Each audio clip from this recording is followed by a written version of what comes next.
It started because I wanted to tell a story about how sometimes we treat each other more like things than like people, and how the media can sometimes contribute to that. And so, yeah, I thought a story about a boyfriend and a girlfriend, and that's me and Scarlett Johansson, where he watches too much pornography and she watches too many romantic Hollywood movies, would be sort of a funny way to tell this story of people who their expectations have become unrealistic. They want their real life to be the same as the fantasies that they see on the screen. And of course, real life is very different than that. Is there an in-between? I believe there, well, you know, I don't think that the spectrum exists between either of those. Those are both sort of, to me, the same. They're both overly simplistic. To me, what's important is connecting with a unique person.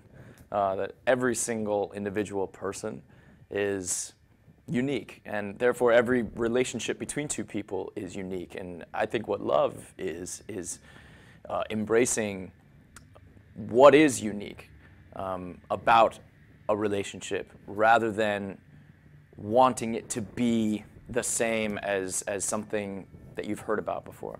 I believe that true love is something unique between two people, and what is true love for one relationship will be different than true love for a different relationship. It's sort of a Don Jon character who doesn't connect with anything in his life.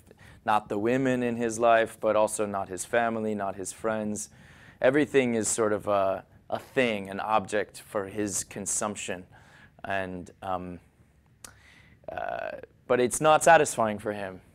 And he doesn't know why. So first he tries to do the morally right thing and have a traditional relationship that his parents approve of.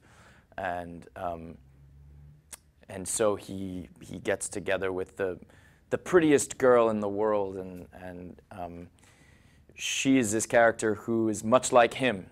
She doesn't really connect with anything either. Everything for her also is sort of just a thing, an object that she wants to have and possess.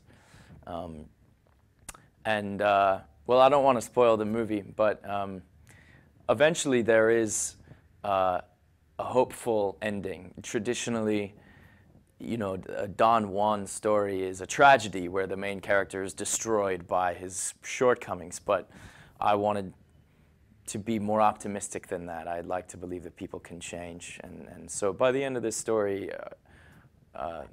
Jon is, yeah, he's beginning to take his first steps towards opening up. I was thinking of her the whole time while I was writing the script. I always thought of Scarlett playing the part. And I felt very lucky that she wanted to do it. And I think she's a really appropriate choice, because she's a good example of a lot of what the movie is about. You know, Scarlett is this very smart person, and she's a very talented artist, and yet what a lot of people talk about with her is just her looks. And, you know, she doesn't deserve to be reduced to just her looks. There's a lot more to her than that. And that's a lot of what the movie's making fun of. Julianne Moore plays a really important part in the movie, and she's a brilliant actress and been in so many of my favorite movies, Magnolia or The Big Lebowski, or you know, Far From Heaven or Shortcuts. Tony Danza is in the film, and he plays my dad.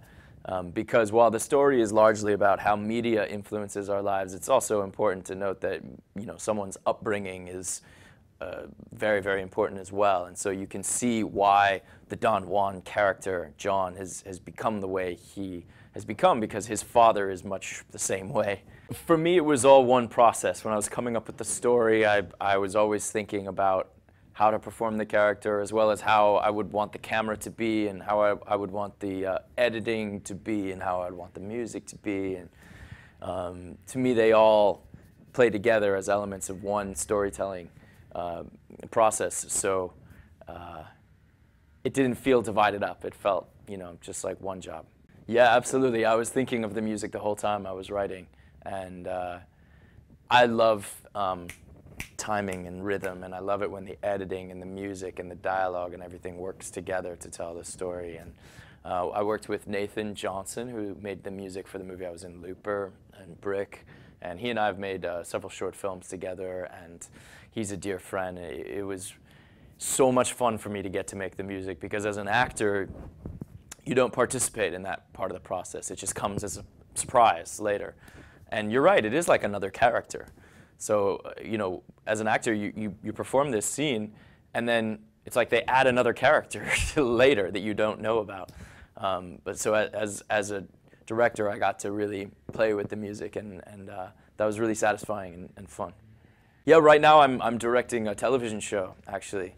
It's called Hit Record on TV, and it's sort of a variety show. Every half hour we'll have lots of little pieces, short films and live performances and cartoons and short documentaries and songs, and we're having a lot of fun making it.